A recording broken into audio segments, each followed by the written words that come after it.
All right, so Thresh, Aurelion Soul, and the Graves taken out on the side of Counter Logic Gaming. See how they continue. All right, so targeting the playmaking from Aframu is definitely a good strategy from Echo Fox as well. Another thing with this patch is the Stoneborn Pact new mastery does give a little bit more weight to melee champions as far as, other options for playmaking supports besides the Thresh that they've already banned out. Aframu could, use those as options. They're not incredibly overpowering with the new mastery or anything, but they are a bit more viable. So we may see them go that way. Other than that, I really do like these target bans from Echo Fox. Huhi, right off the bat, everyone knows Aurelion Sol, and then the Ezreal for 6-8 as well. You make it easy. Huhi has such an easy early game when he gets that Aurelion Soul. Star clear, back, grab an item, star clear, back, grab an item. It makes it just so he can continuously clear until Xmithie can come around. Malzahar taken off of the board along with that Camille as we would expect so. And Acadian is going to lock in the Rengar. All right. Talking about setting up Acadian for some early success. Gets his hands on the Rengar. Still very much alive, by the way, after the nerfs. Yep. Does get a little bit lower, lowered the armor. Also lowered the amount of healing that you can do off of the jungle camps, but still very much alive and well. All the time in the world. They're going to use every second. The Lulu, it's going to be Lulu Rengar that you're looking at for these 1 or 2. That's like the trade-off we see now. You're either going to protect somebody with Lulu or try to kill him with Rengar. Yeah, Lulu was already super high priority for the majority of the teams. And as you said, when the opposing team locks in an assassin like Rengar, it is definitely a little bit added there. But especially with the Ezreal banned out, CLG may be going towards that protect the 6A stuff that we talked about, and the sort of MSI teamfight style that they had there. Caitlyn is literally the champion where they made one of their biggest comebacks with. So this is a very potent combo. We've already seen multiple times today through European LCS and North American LCS. Seen some crazy late game Warlords Caitlyn just half healing as they hit off some shots. If you get the proc for your Warlords charged up at the same time you charge up your headshot, it's pretty fast. It's insane.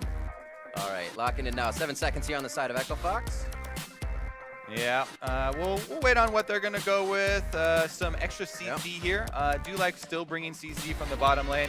Actually, I don't even know why we were even hesitating, as Keith has been on Ashe duty for quite a while, and they've actually kind of just relegated him over and over to playing Ashe. So, the benefits of that are that if you're playing the same champion over and over on stage, then you're very accustomed to using that one not only in the team fights, but looking for the arrow shots. I do have to mention, though, that Caitlyn Lulu, in addition to scaling super well, and the obviously very strong for carrying team fights later in the game when you get to add that extra attack speed and defenses to the Caitlyn, and she's already built up her items. It's also a very strong lane starting out, too, right at the very beginning. Get those health picks autos, a little bit more damage, control quite a bit of the lane.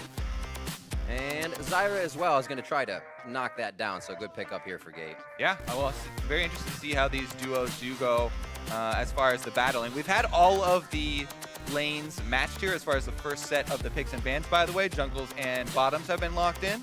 So now we start to whittle down on the solo lane picks, and that Anivia that we kind of mentioned before may be opening up a Vladimir pick if you're banning out the Anivia here. That's definitely out there, as Vladimir has been rising priority. Really do love the Proto Belt builds here, where it's absolutely insane how he can just murder the backline and then have a couple of invulnerabilities after you have your Zhonya's and your pool to rely on. What is the next ban from Chronologic Gaming? The Anivia, obviously you respect to Froggen. He will not take flight this game. Just look at one more for the top.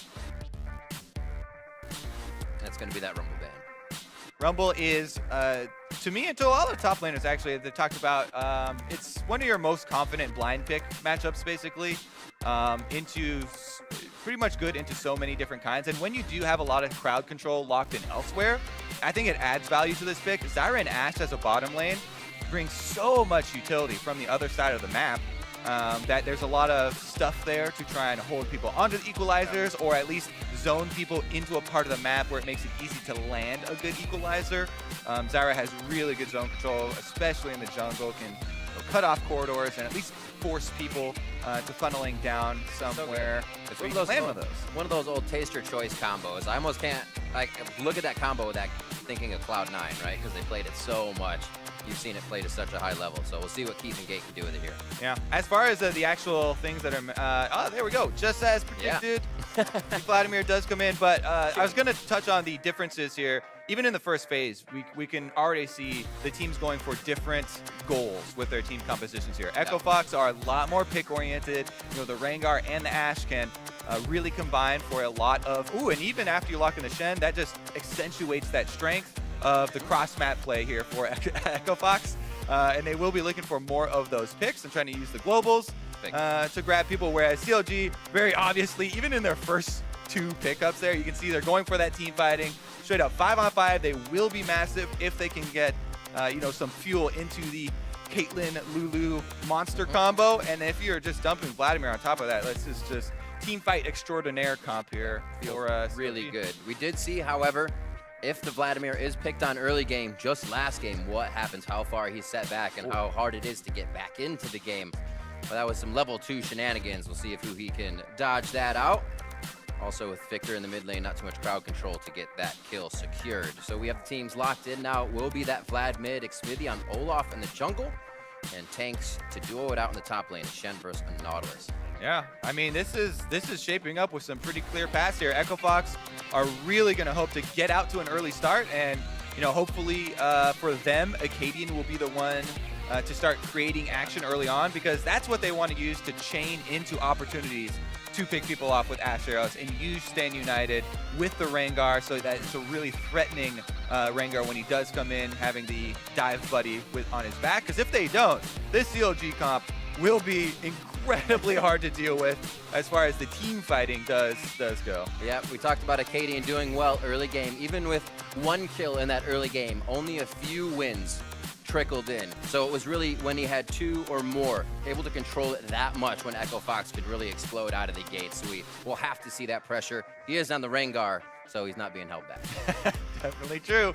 All right, well, we're going to have to see how the early game does go when we get onto the Rift.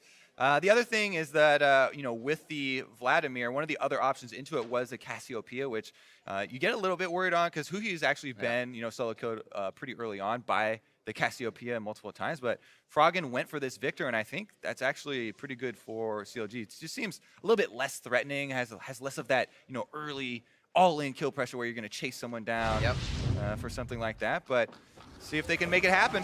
Hashtag Fox win, hashtag CLG win. We're on the Rift for game 2 of the day here in week 8. Hard to believe we're this far in. Teams don't have much more to do in terms of getting wins under their belt. So, as they say, everyone counts. Everyone really does count.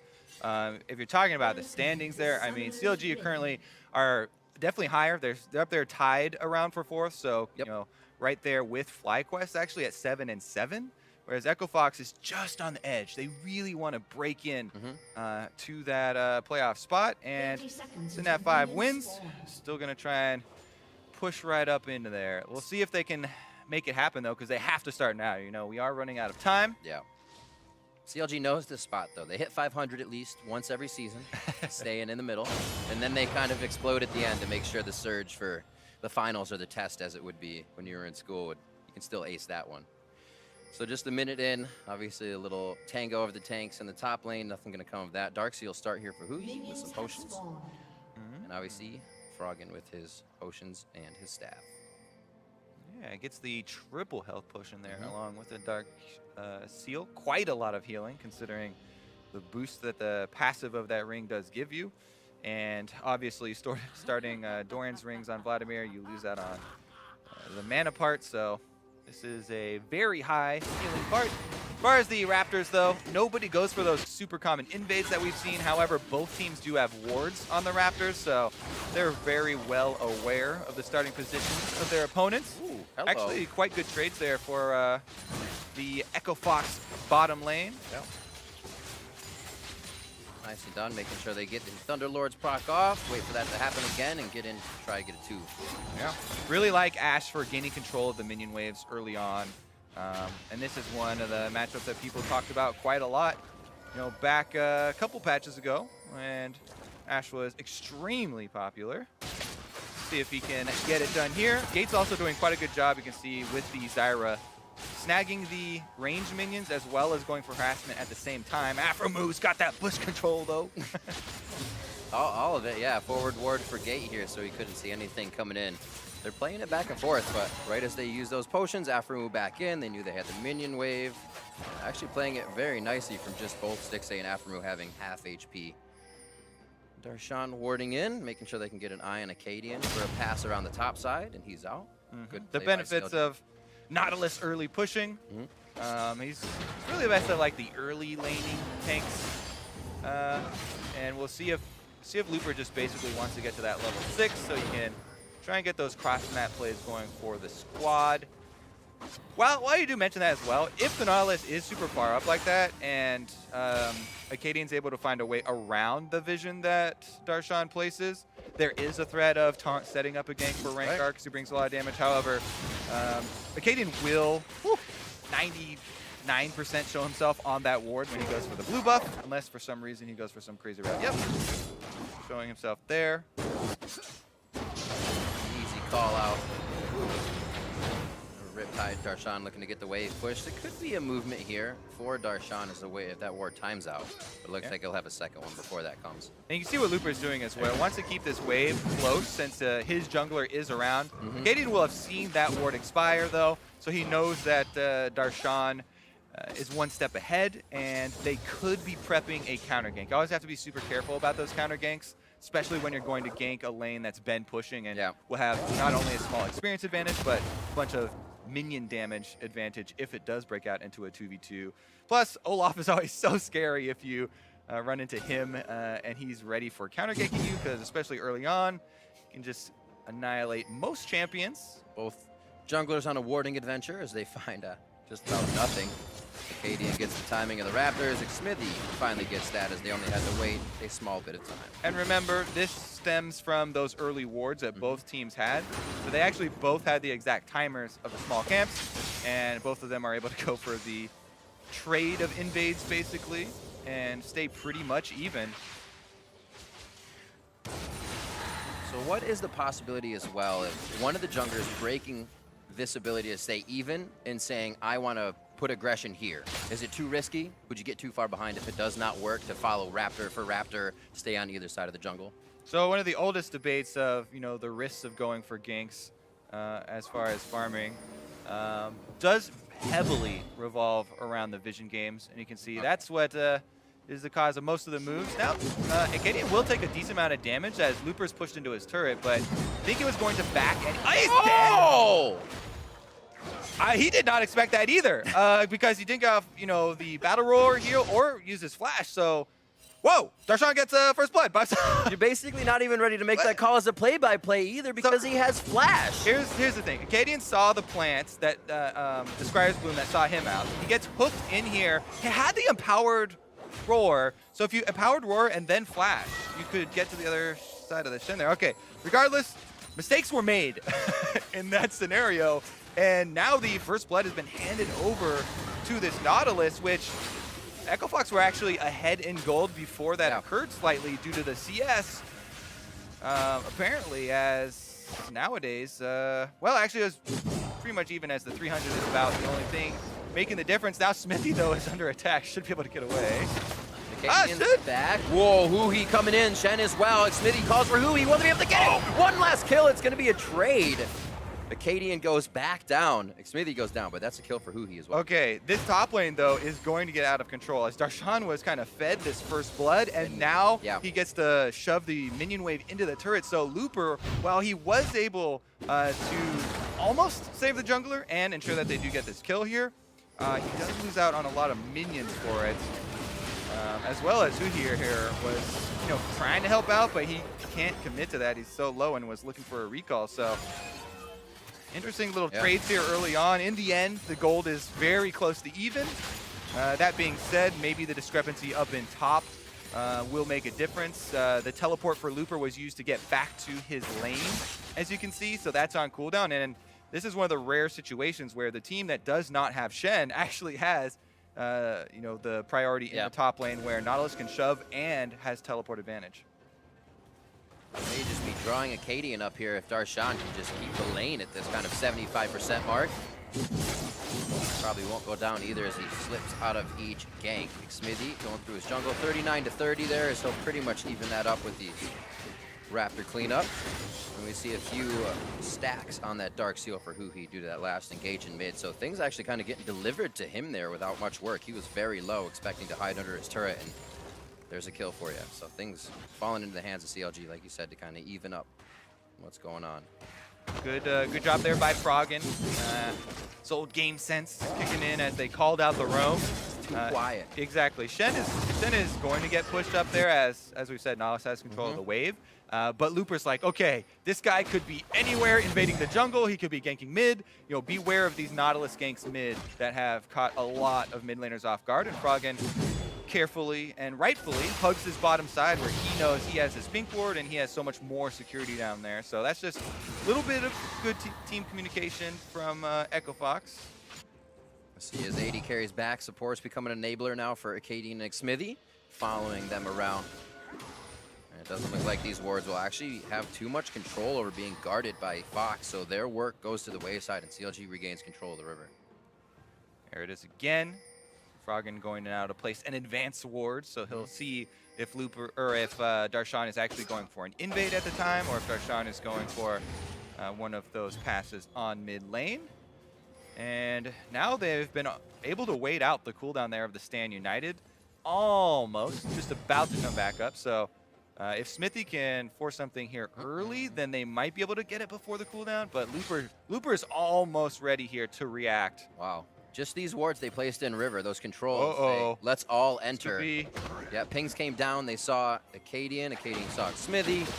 We'll see how many more people commit to this, because it looks like Fox may try to get the kill on Smithy. Going in with red buff's going to keep him in range. Ragnarok, not yet, just a ghost. He's going to try to keep that ulti for the real stop, and he gets himself to safety, but he just feeds himself into Froggen's laser. Each of the mid laners has been like, okay, I'll take that. Yep, you come here. Good job, junglers. Really aggressive by Chronologic Gaming. Very aggressive. You could see that we were just applauding the jungler and support combos for being safe and going together when they weren't. Actually, bottom lane here, getting snared up. Ooh.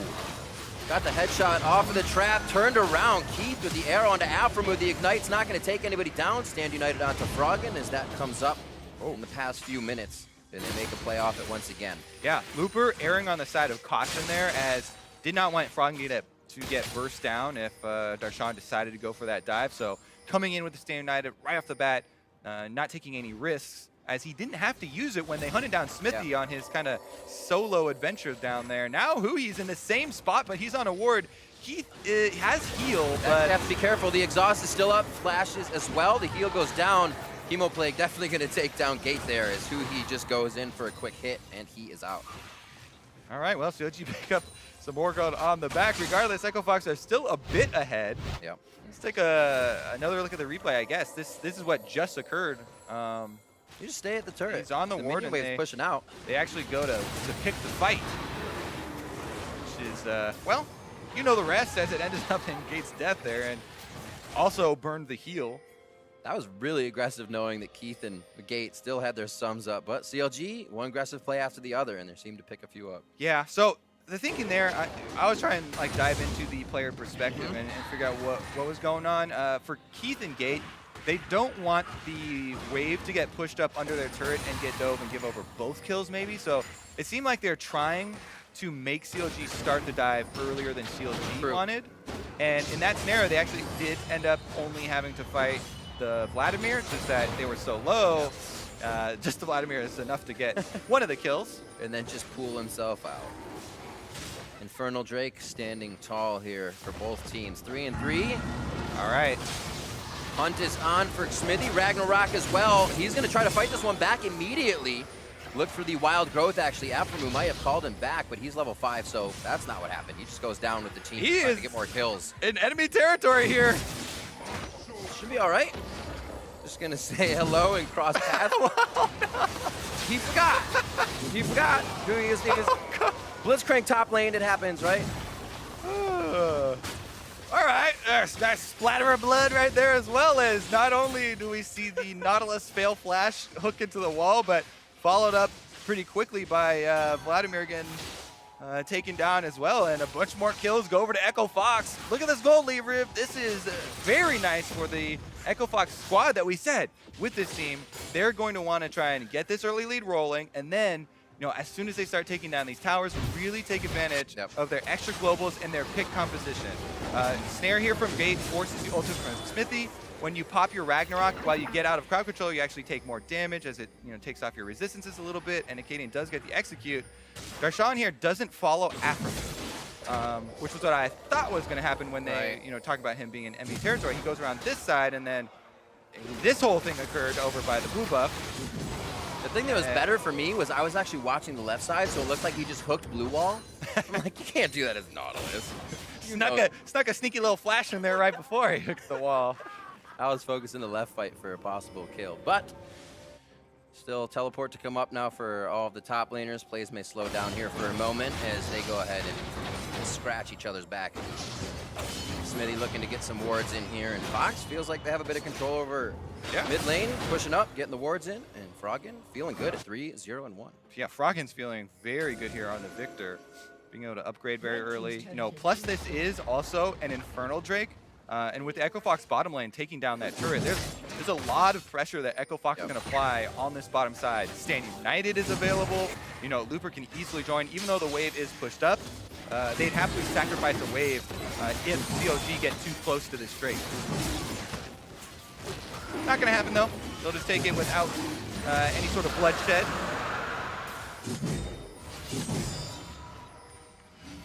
Good to see if it still isn't coming from the jungle, the aggression that is in the early game, that Fox can still get another variable.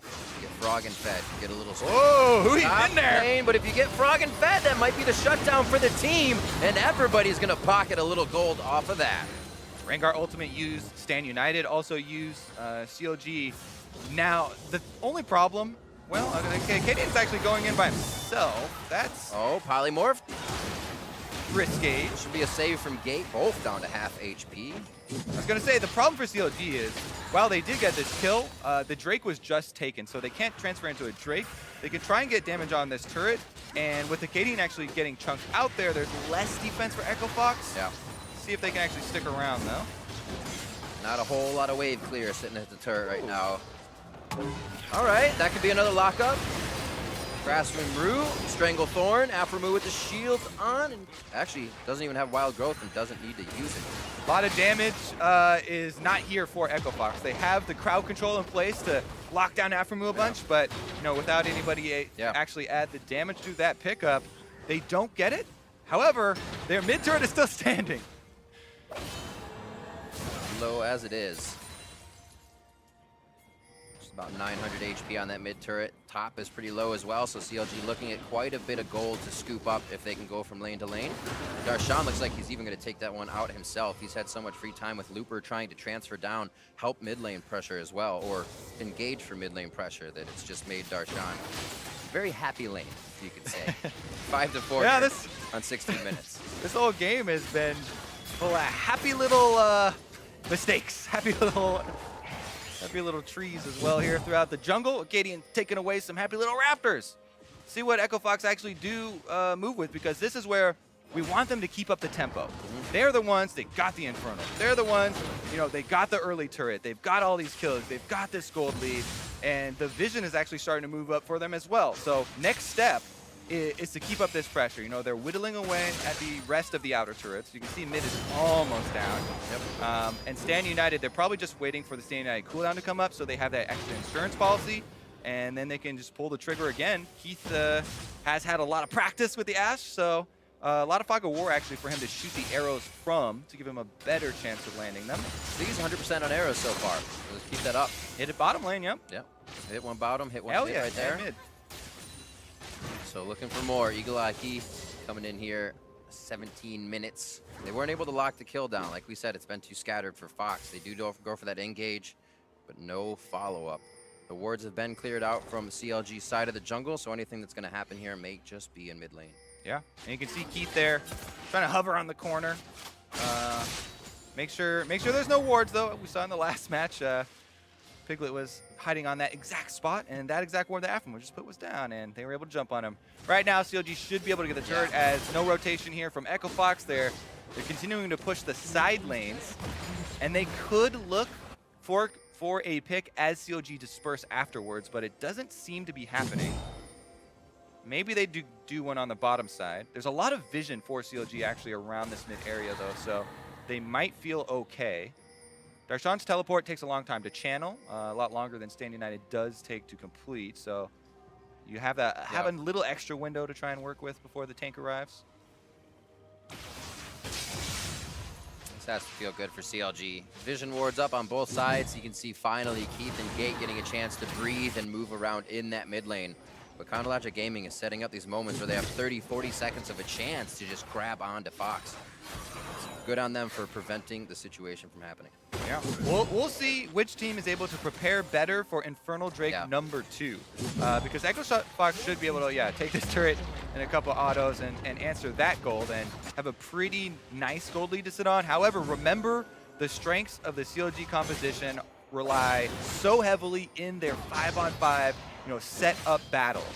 If they can actually do the prep work and find themselves with a decent amount of vision, we might see them start to look for more of those 5-on-5 situations. That being said, they might actually just wait for Stixxay to finish a Hurricane before they go for that, because that's when you really get the DPS rolling through from that Lulu Caitlyn combo. Just saw Darshan taking quite a bit of damage in the top lane from Looper. Puts a ward for himself so that doesn't turn into a gank and death. He's been sitting pretty up there for most of the game. Pretty much not bothered at all. Still got 45 seconds on this. It looks like Acadian's going to try to get himself in, find wards, and place them down to give Fox more of an upper hand. Oh yeah, they've got sweepers all over the place. Scryer's Bloom, very good control setting up here for Echo Fox. So just because of the prep work, you can say they'll at least have a very big advantage if CLG decide to force it. And if you take those multiple things into account, actually Arrow might be an option in the mid lane. Whoa, Shield Star. They said we can kill Keith, and they were right. Keith goes down to the Hemoplague follow-up damage. Stand United. He blew everything for that. CLG says, let's go. They lost the 80 carry damage. There's going to be ults drawn out. That was 2 for McSmithy. He gets Chaos Storm and Stranglethorn, and they're going to be saying, we can take Dragon now. Yeah.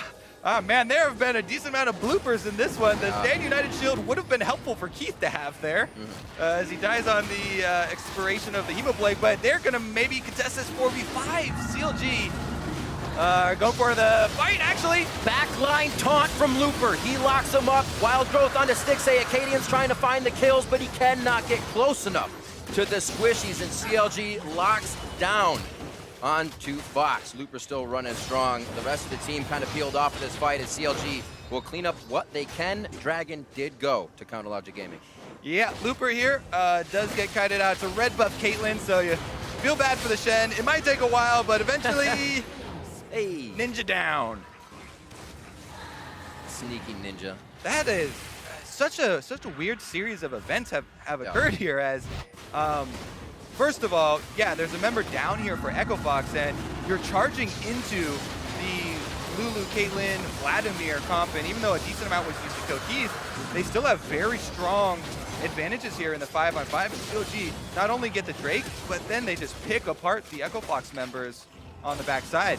Looper was able to kill Aframu though, so Echo Fox did get some gold out of it. Definitely would say not worth it though, and it felt like one of those panic, we're starting to lose, the lead that we had early game, and we can see the team fight building for CLG here. That might be the influx of gold that they really needed, and evening up those Infernal Drakes was very good for them as well. I do think Echo Fox should definitely return to the pick style and try and get their advantages this way. You can see how much protect the AD carry CLG is playing there. Aframu was pretty much sitting on Stixxay's shoulders for the engagement of that fight, the reason they were caught in the double taunt, but still safe in the end. The CLG positioned correctly. That's what we were kind of talking about, is who's going to have that better preparation. The CLG wants that 5v5. They got it. Well, they got a 4v5, I should say, so even more in their favor. What is he going to do? They're I'm playing here. What are you going to do? For that brush. They bait him in. He gets hit by the flight on the arrow. It almost went around him. They shut down Stixay finally for a 3-kill shutdown around the team. Oh, can they save Frog in here? Oh, nice hook in. The dredge line goes out. The last auto attack is Darshan. Anchors down Froggen. It looks like top lane's going to get lost here. CLG goes a turret for a person. It's still going to pay off here for Echo Fox. Yeah, picks on opposite sides. Both teams get the kill, but Echo Fox got it first, and they're able to push up here, get the minions into the turret, take down that outer turret. Definitely still touch and go here. See if they actually go for the escape.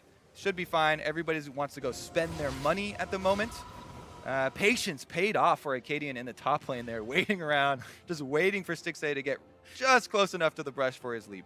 It's like the do it. I dare you. Okay. Come here. Come here. So then you're just really disappointed in yourself because you flubbed it. Acadian, however, did not. Finally gets himself on the board. A little help with the team rather than assists.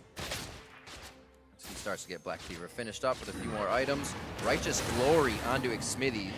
Basically an all-tell to say we're going forward when we get the chance. His Ghost will be following right behind that. Warding going out here so they can get the right fight as the split push begins. Stixay effortlessly taking down the Brambleback, which has been a problem for some. Proper kiting there, all the way up. Doesn't let the patience expire either. Too soon. Yeah, anyway. I was just considering doing it for it. I was like, you know what, whatever. It's an easy win, but we'll throw it out. Honestly, though, the grouping here from CLG is no surprise. They do have strength in numbers, and they use that to force down that outer turret and actually answer a little bit of the map control. Meanwhile, Echo Fox don't want to fight them head-on, remember, and are looking for more openings. Trying to clear out the vision is their #1 priority at the moment. You can see even Keith has actually got a sweeper on the AD carry, just re-emphasizing how important clearing out the vision for the picks are. Looking again. The upgrade, too. I was going to say it's not the upgrade, because usually you'll keep one. You can get a little distance this on, is not on the the cheap singles. sweeper. But No. the cheap sweeper's good if you feel like you're behind, because you stay out of the danger zone. You can put it in front of you. Yeah. Some people enjoy that. I say that's why you get Scrying Orb on AD carry, so you can stay far away. So they are definitely warding and clearing wards as a team. Control wards coming out in every inventory. Stixay saying Quicksilver Sash should be a good buy about now. I just got hit by another arrow, as Keith has been on point. And most summoners up around the map. I don't see one down. Gates Flash, at least, is down, but he'll have it up before our next fight. All right, let's see if any of this Fog of War Echo Fox have worked so hard to create for themselves will allow them to land one of those arrows and actually get a pick, because as you said, with the Quicksilver Sash now, maybe Aframu is a more juicy target for them, and if you can take out the Lulu, then you don't have to deal with so much of the scaling here. But CLG, meanwhile, have done some scrying work of their own. They get to see them at least 10 to 15 seconds before they can even approach the Baron with Here wards it comes. all the way up. A Baron marked as easy peasy for CLG, but is the fight the same? A lot of damage starting here from Echo Fox on the front end burst. Boogie's in. Can he get an attack? Goes for the Zonius to try and distract. Xmithy's going to be next. Two people can't even make it into the team before Froggen shuts them down. A third one going over to Keith as they have CLG in their eyes. Baron for what? As a Quicksilver Sash coming out of Stixay. The dredge line forward, but he cannot get out of range as the King hops forward.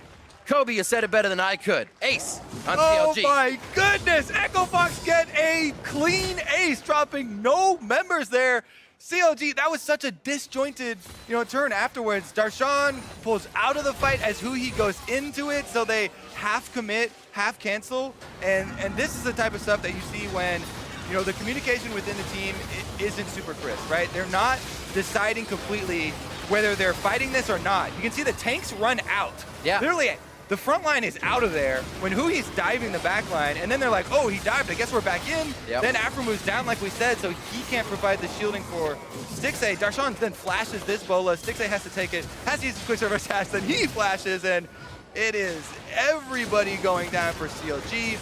Quite the disaster there, as Echo Fox picks up a giant bag of gold and also a Mountain Drake on the back. That starts to get crazy for Fox here. The 5v5 fight CLG wants is now grouping into that Zyra, into Froggen, who is now 6-2-2.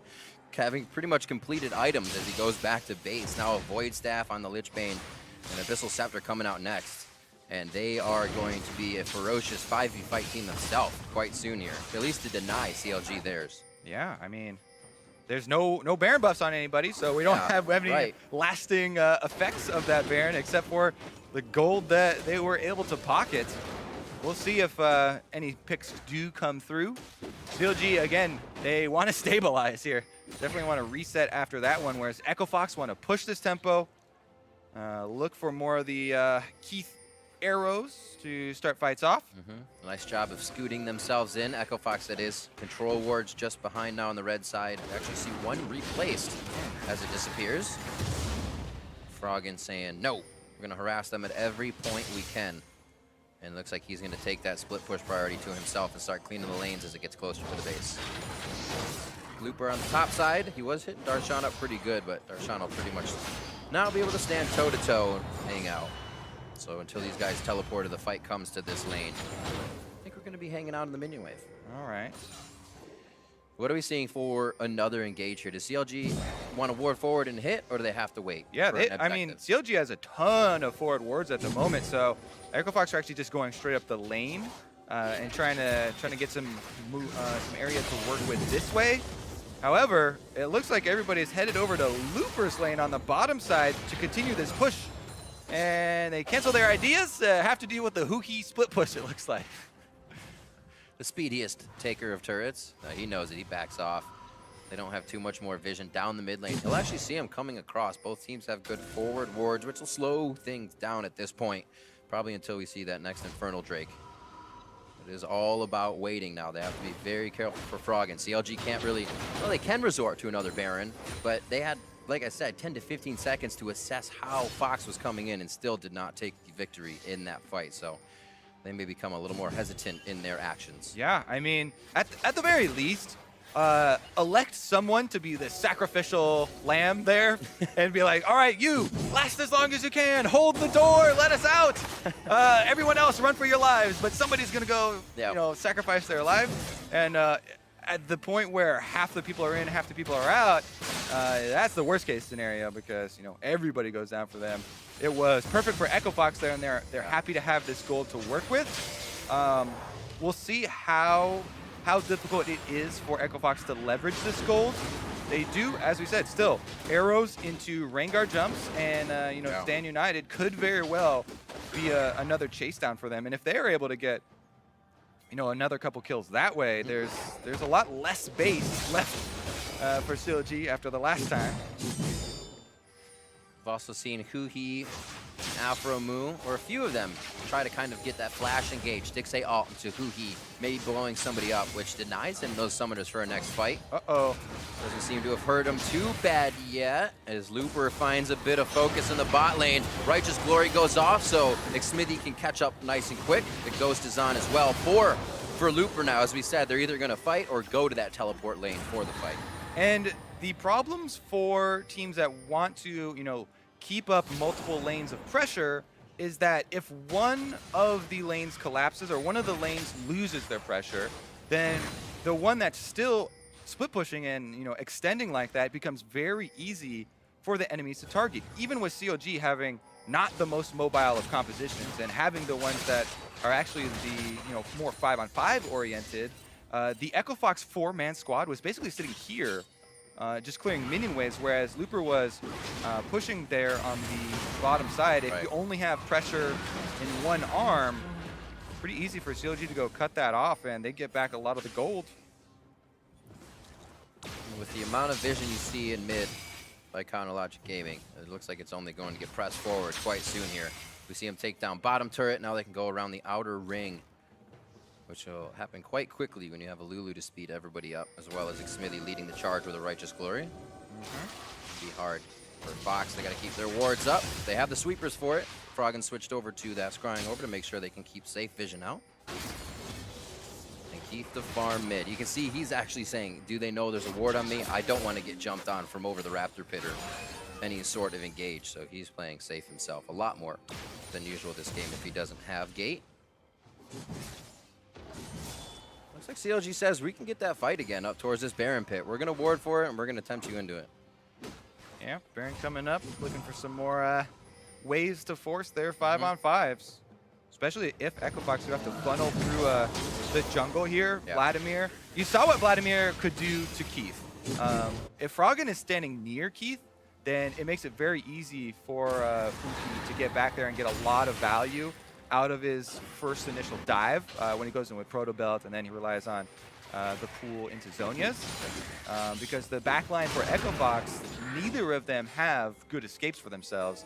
And even if Gate is able to get down that Zyra counter engage, it can be Zhonya's or pooled by Huhi, and then, you know, the cavalry will come in afterwards. Here goes the arrow, though. Darshan locked up, Gravity Field to hold him for a little bit longer. We'll see how much he can tank Stranglethorn, and the redemption, he finally gets out. Anchor toss over to safety. He'll have that cooldown. I don't know if he's going to enter the fight back in.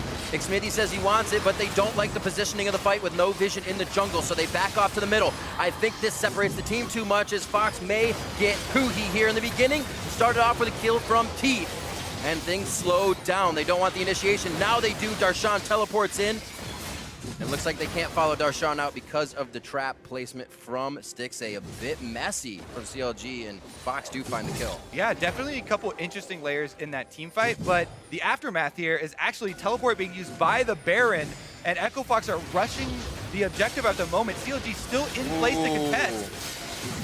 Ghost is down, so it's not going to be Xmithie flying through here. He's going to have to go for a long walk in. Pressure onto Darshan first. He's back up to full health here. He is going to go down. Fox can just stay on the backside and make this their fight. Forward by Acadian. Draws attention from Stixxay. Once again, the rest of the team looking to crowd control, but cannot get the distance. And it looks like Fox right back to the Baron. They are just yo-yoing Counter Logic Gaming's aggression nicely. This is actually nutty, right, what's going on here. Let's see. If Echofox are going to be able to get it with the smite. They were able to get another kill out of CLG, kind of milking the situation, but now Froggen getting low. Don't like it. Oh, stand still. Whew. Everybody wants to move. Just stand still. All right, he's on a ward, so he's going to stop Acadian. He stops him. The Infernal Drake should be traded over here. Consolation prize to CLG due to stopping those backs and Xmithie being up, but here comes the members of Echofox. We're not done yet, Riv. Keeps on rolling. His Gate is over here. Is still up. Gate can throw it over the wall. Looks like he's going to try to get himself into position for a full team fight. If they can grab it, Ragnarok just hits Xmithie in the rear, but it looks like he will get the safety. Huhi's the next focus. Quite a bit of HP. Has to use a bit to pull out. He should be safe.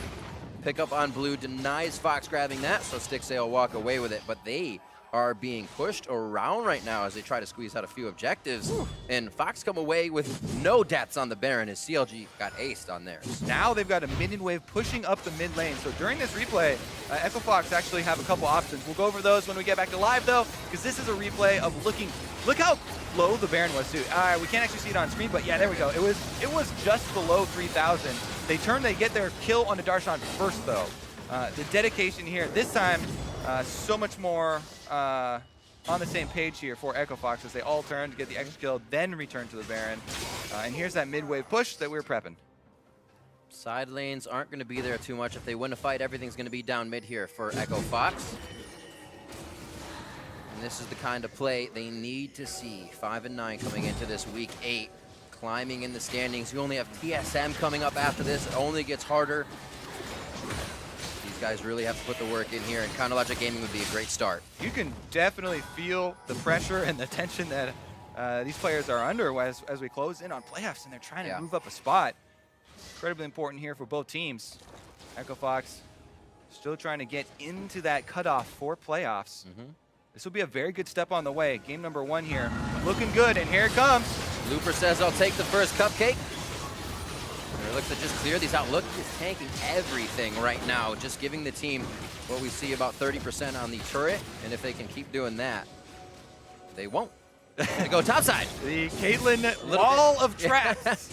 You get a little bit easier of an aggression rather on this turret. You might be able to route behind, as we'll see what Looper takes as a position. The hard part, as you know, the more pick-oriented team, when the enemy is pinned up under their inhibitor turrets or under their turrets like this, and they have a decent siege defense here with Caitlyn, it is a bit scary to force. They should be able to whittle down this turret. You know, these ones are a little less. Here we go, though. Looper, gravity field locked up. He is getting turret tanked right now, and it heats up, so nobody else wants to take those shots. They all stay out of range after 3 or 4. And Darshan tried to go in immediately. Fox has so much quick focus on one person to blow up, and they've been using it perfectly here. Why are they waiting at this turret's about to go down here? I don't know. Acadian has his ultimate. He's actually going mid. Is he going to try and cut someone off or rush the turret here? There's another line of minions. Echo Fox are actually sending Looper all the way back. His standing knight is ready, so they're pushing all 3 lanes to slowly get more work done on the turrets. That was actually nice by Fox, able to set themselves up. Usually we see a fight and a team kind of lolling about for 5 minutes before the waves get into position. They said, we're stalling out in mid, let's go top. A little more craziness onto the side of CLG, and they lose Darshan and another turret. Whew. All right, Echo Fox still do hold their lead. CLG's composition is one of those ones where you do have to warn against, getting lazy or throwing away a couple mistakes, as the power of, the late game team fighting from there is there. Echo Fox, though, the ones in the driver's seat here. See if they can actually walk that line, tread carefully so they don't give any gold over here. This Caitlyn is really starting to get up there as far as the crit multipliers, though. Definitely have to pay attention to how much 6A keeps himself alive here as we get towards the late game. Still staying together. Items abound. Looks like nobody's just full items just yet. And summoners are up for the next fight the way I like it. We're really testing each other's mechanics here as they get into it.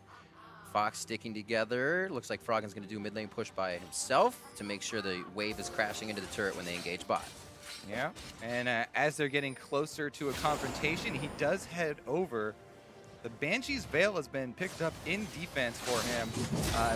I do like, usually you're like, oh, it's so defensive for, a backline member of Victor here, but the Vladimir has been a very big problem. Here goes the arrow on the front line. Darshan's the first aggression, actually seeing if they can get some ults out for themselves. Ghost and Righteous Glory forward. Still no ults coming in. CLG. Depth charge actually hits off of Darshan in a wild growth, so now they are backing off.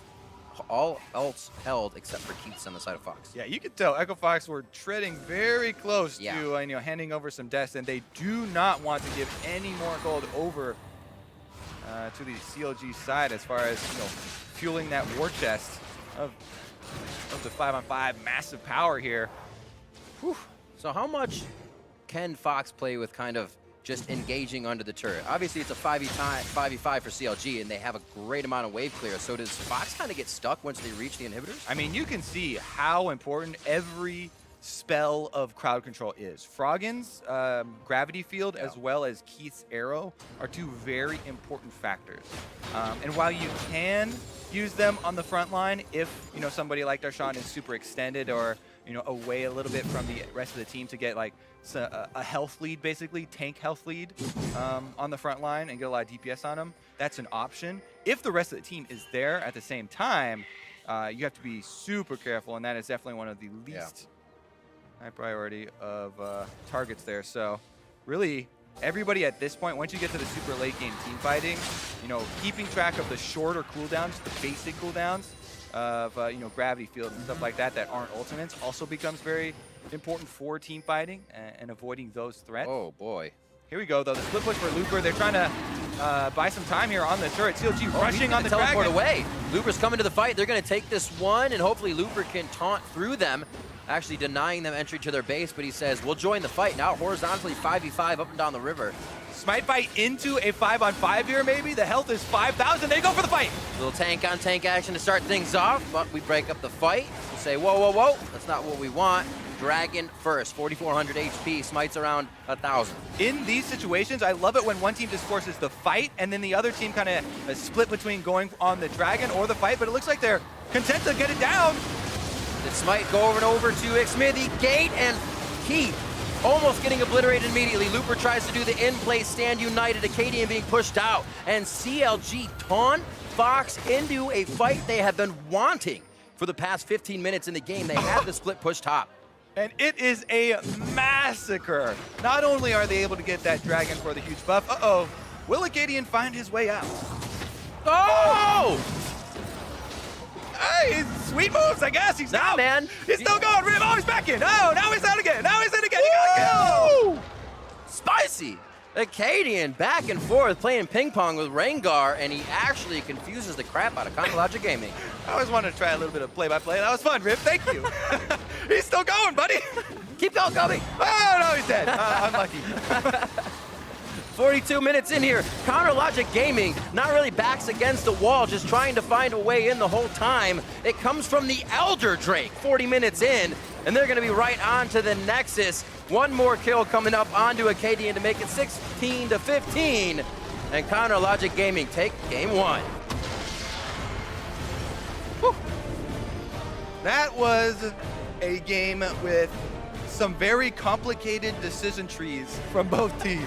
I like that. That's complicated decision trees. All jumbled up in one big kitten caboodle. The victory going to Chronologic Gaming here, but Echo Fox showing a much more promising early game without having to get Acadian going, showing that a little versatility in where those kills could be fed to start getting themselves going, and they held it for quite a bit, but now the late game seems to be a bit of a crutch in finding that objective that will give them the rest of the base. Yeah, whew. And once you and we did see kind of the reason where a lot of teams, when they're making the decisions for what types of strategies to try and execute, do err on the ones that are more 5v5 centric, because those ones are a little bit more straightforward to go for. And at the very crucial moment when they're on the Elder Dragon, CLG being able to force or get Looper's teleport out to, once he's there, there's no more threat of the split push. There's no more, the advantages for Echo Fox there, as then it just comes down to that straight up fight around the dragon. They burst down the dragon for the extra, bonus true damage first. Right. And then you could see they were just able to, steamroll ahead. It's so interesting because you could just stand united to that fight when the problem does come up and then teleport if you win back, Kobe. Looper bloopers? Looper bloopers. We're going to throw it over to the analyst desk to see what they make of that Chronologic Gaming win. Thank you very much, Riv. CLG kind of narrowly coming away with the victory there in that game. We see what happens in those late game stages where a single fight can really determine the outcome of the game. And that's what we want to take a look at right off the bat. Well, actually, in a moment, they're still pulling it for us. So we'll get to that in a moment. But overall, CLG, they're going to be happy to come away with the victory. But compare this to how they played against C9 just last week, and things seem to have, kind of taken a step back. Yeah, there was definitely some ups and some downs, I'd say, as always seems to be the case with CLG. And it's kind of a lot of what people talk about. They play to their opponent's level, it feels like. Right. And one thing to keep in mind, although there is a big gold lead at this stage in the game for Echo Fox, the gold lead kind of lies to you because CLG is playing such a powerful 5v5 comp. And I think what they did here was very, very good. They wait out Acadian's actual ult from the Rengar, so he can't jump in to actually go for the smite. Then Darshan goes in as his team wants to burst it, so he's zoning Acadian out. And once they had secured the Elder Dragon, there was essentially no chance for Echo Fox to really win that fight because you have a 5v5 team composition, double Infernal, the true damage burn. I think it was really well played in that specific fight from CLG. Almost couldn't be By better. far and away the best play that they made in that game. Yeah. And that's the thing, is for the majority of the game on both sides of the rift, messy, messy, messy. We've got players who just don't look in sync with each other. They're making individual mechanical, mistakes and failures left and right. And that's what I want to dive into here because, again, both of these teams here are on the cusp of playoffs. With CLG sitting just inside, Echo Fox trying to make their run for it here. They really have to show us more cleanliness, more consistency here coming into the last 2 weeks of the season. And that's not what we got in this game. No, and especially for Echo Fox, who actually, they are outside of the playoff picture right now. They had such a great start to the season, and they have not been on point. Acadian, we have some footage of him here, and he did not look great at the start of the game. I think both the first blood he gives up is pretty questionable, as well as some of the earlier skirmishes later. I mean, he has his empowered W. Yes, he obviously is underestimating the damage, but then this fight here, I think also, while it did end up being a trade, so Froggen comes down. Smithy is essentially already screwed. You can easily hop to Huhi and kill him off pretty quickly there. Yes. Then put Looper in a position to clean up the other kill if he's not already dead. So you easily make that at least a 2-for-1. Right. But these are the kind of mistakes that we never really saw Acadian making in the earlier stages of the year. It always felt like the early game was his kingdom, and when it's not, it's I mean, in that replay there, it's possible you even live and you make it a 2-for-0 because you're leaping out of melee range, right? So you're saving yourself some damage there. So again, some mechanical mistakes out of Acadian, who in those first 3 weeks of the split, when Echo Fox was finding most of their success, was the star of the team, right? He was the one picking up player of the games along with Froggen and really accelerating the pace of the game. Now let's jump to the other side and let's look at CLG. All of these, all the members of CLG, probably at some point in their career have been the target of criticism or, being the person who's the weight for the team, except for maybe Afromu. But today, that's who we're going to talk about. Yeah, we've got to talk a little bit about Afromu. I mean, I love the guy. He's a fantastic shot caller. He is a great player, but he has had, quite a few mistakes, actually, in this series. Just as far as positioning, early in the game, they gave up a straight-up 2v2 kill where they then lost their turret. They have fights around Baron where, there's no wild growth coming out from Afromu. This fight as well, Darshan no wild growth down. onto Afromu, onto Darshan there to save him. So there was a lot of kind of individual mistakes and things that you don't expect to see from someone like Afromu. I mean, even if you're just breaking down the 2v2 fight in the bot lane where they get killed and then end up giving up their turret, I mean, they're going up against Keith and Gate. People consider them one of the worst LCS bot lanes, right? You're supposed to be the best bot lane. 6A said they're the best bot lane in the league. If you're the best bot lane in the league, you should be smashing these guys in lane every single time, right? Absolutely. And I mean, you're opting into a fight with a level 5 Afromu into a level 6 Zyra. They played it very poorly. Right, and then you arrive at the question of whether or not Afromu, same things we're talking about with the last series, losing focus. What is kind of the impetus for all these individual mistakes that have been absent from his career for the large majority of it, and just now are kind of taking into effect? And then at what point or how much of that carries over into his shot calling?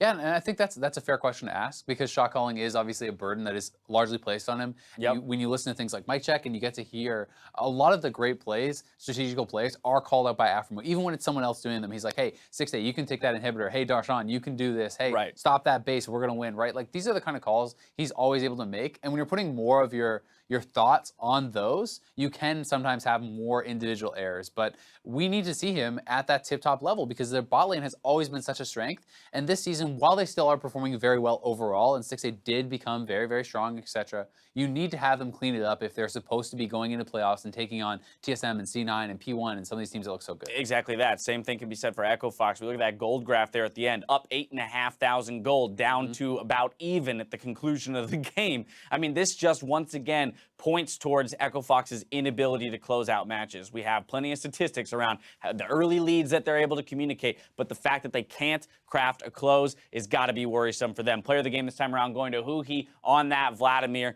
Definitely put a lot of DPS out there a little bit. Went for the Flash Ignite just like Piglet did, but we saw it work out a little bit better for Huhi this time around. Yeah, and I mean, he's playing Storm Raiders. He went a much more defensive build than Piglet. He just sort of played it better in lane. And you see the burst potential, even without something like a Luden's Echo. I mean, he had the Proto Belt. There was one kill he had early in the game on Keith where he essentially 100 to zeros him with one round of single spells. rotation. I mean, Flash on him, Proto Belt, Ignite, Alt, QE. Like, you can have huge amounts of burst, even while building somewhat tanky, somewhat more defensive. All right, game one in the books between these two squads. When we return from a quick break, we have game 2 of CLG versus Echo Fox. Don't touch that browser. You're watching the North American LCS.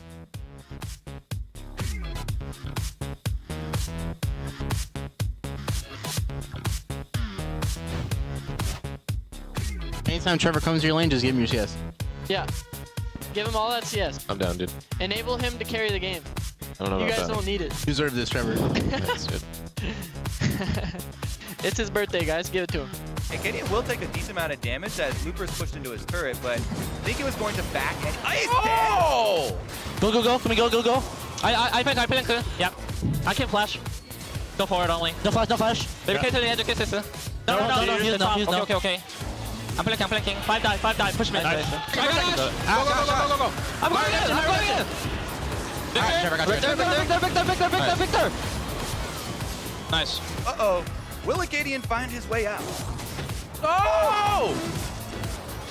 Hey, sweet moves, I guess. He's out, man. He's still going. Oh, he's back in. Oh, now he's out again. He got killed.